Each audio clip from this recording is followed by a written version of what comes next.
This week on her MTG Live broadcast, Marjorie Taylor Greene once again rushed in to defend white supremacists, claiming that they're not the actual threat, that people need to be worried about here in the United States. Here's what she had to say. Maybe one day we're going to be like the people in China where we have to have all of our information put into QR code and they track everything about it. And then maybe they decide something like this. Maybe they say, well, there are certain races in America that we consider to be domestic terrorists. That's what Democrats were talking about just a few weeks ago in Congress, when they were saying that white supremacy is domestic terrorism and the biggest threat to America today. She goes on to say that the biggest threat in America today is apparently the government. Here's what she said about the government. That is the biggest threat because they are completely doing everything they can to run our country into the ground. They're taking away our rights as fast as possible, and they are running Americans' ability to pursue life, liberty, and happiness. Ruining, not running, sorry. Yeah, I agree with you, Marjorie. Republican-controlled states are in fact taking away our rights and our liberties left and right at a pace we've never quite seen in this country. But that's Republicans doing that.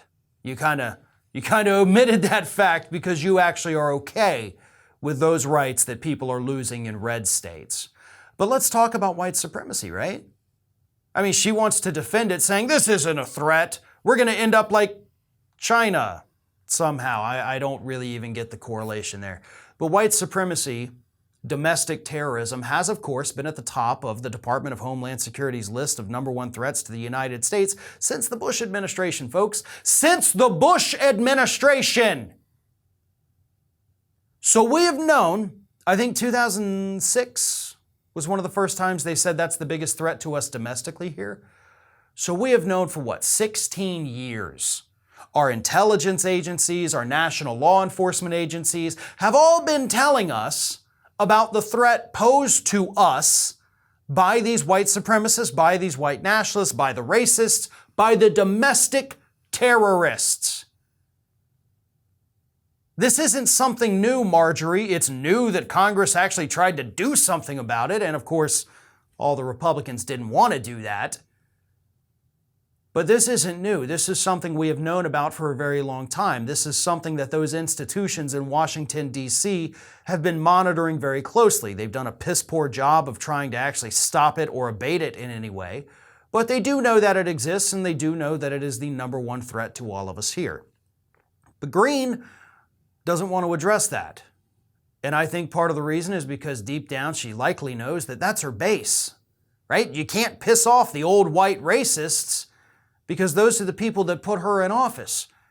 Hell, those are the people that put most of these incredibly extremist Republicans into office. People like Greene, people like Gosar, people like Boebert and Cawthorn, who thankfully again lost his primary. But white supremacy is a problem.